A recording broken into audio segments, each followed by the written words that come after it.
In this video, we're going to look at another batch of G.I. Joe Customs and Kitbashes.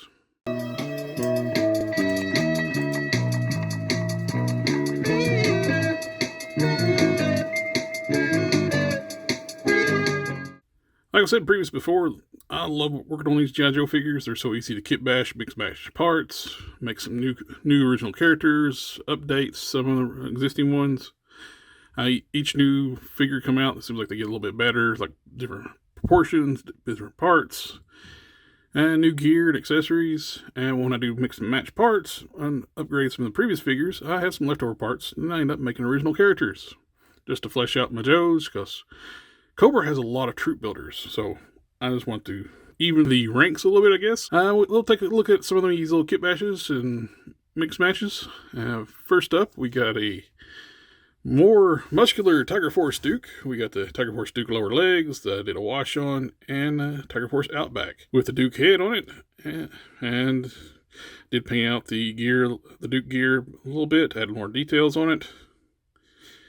And a nice little Tiger Force variant for Duke. Now, speaking of, like, go stick with the Tiger Force theme, I made like a little Tiger Force little squad over here. Basically, I got a bunch of the Tiger Force Dukes cheap at Ross, and a little bit of head swap, part swaps left over from other kitbashes and stuff. So, of course, we got a Tiger Force Flint. Uses Beret for another figure, but let me just say it was a Tiger Force variant of Flint, and just on the Duke body.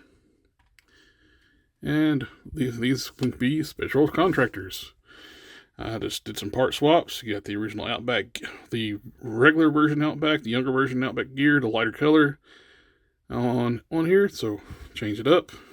Actually, works good with these colors. This is the head from a Game Reverse Captain America. I think it works out well. I originally thought about using that for a Duke head. I did my custom, but now we're getting a retro carded Duke. I don't need to worry about that. This one ended up being just like a head swap for the Tiger Force Duke. I had this was from the Renew Your Vows Spider-Man unmasked head, and it had a big gouge on the side, so I just painted the gouge and made it a scar.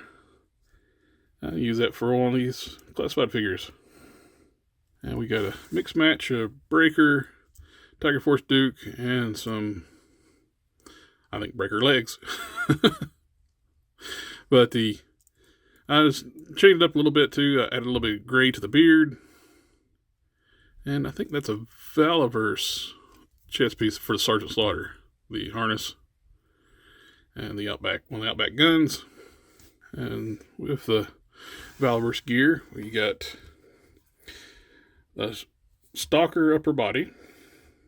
Valaverse vest, Valaverse head. We got Flint's original legs. I swapped that out with some Outback legs on the other Flint. Previous video I was talking about. So I made just basically a generic soldier to put on the background. And same deal with like extra leftover parts. I came up with this one. I think this looked out really good. It's another Stalker upper body. We got Recondo lower legs and a waist piece. We got Flint's chest harness and belt, Stalker's beret, and that is a Marvel Legends Blue Marvel head. Come up with an original character. I like the look of it, and like I said, that there's issue. I got some Recondos that were decent shape. The legs weren't separating up here and around the boots. So there must have been some kind of running change to fix the issue with that, because I had like two that had that issue, and everyone else I had were fine. I got those on clearance as well. I was able to mix and match parts with those from leftover parts from making the updated Chuckles. I got the Tiger Force Dusty upper body, Tiger Force Recondo lower body, Recondo chest harness, a Fury head, young Fury head with the Stalker beret, grease gun from Duke,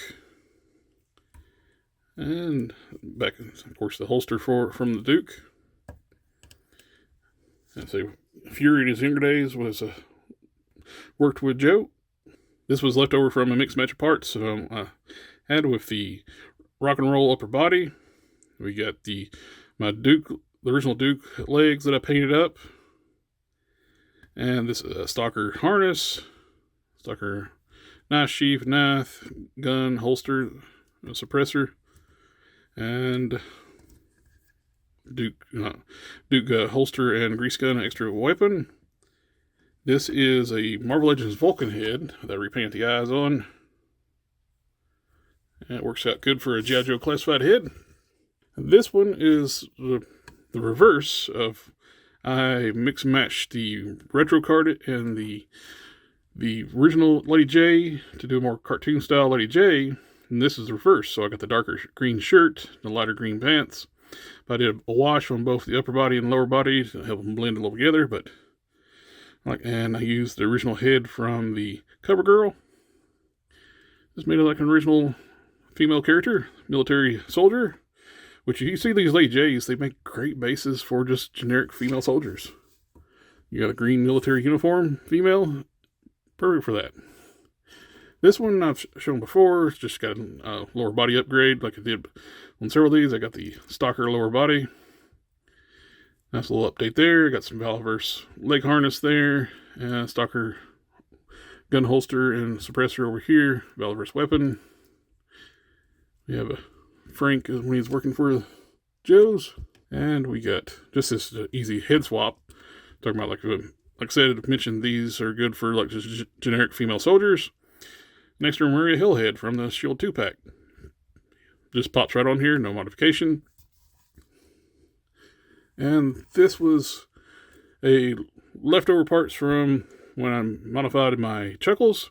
I got the Chuckles head. I got Recondo upper body. I took off the shirt piece, replaced it with, I think this is rock and roll harness, rock and roll legs, Recondo knife sheath and cookery Bowie knife. I believe that's Recondo as well. A Valverse AK. So I got some nice original G.I. Joes to add to my shelf, just to pad out my Joe shelf. It's getting a lot better with classified. We're getting more Joes. Before we had way outnumbered Joes versus Cobras. These were just to fill in the ranks. They'll stay on my shelves. I like how they turned out. But anyway, thank you for taking the time to watch the video. Remember to like, share, comment, subscribe. And I'll catch y'all next time.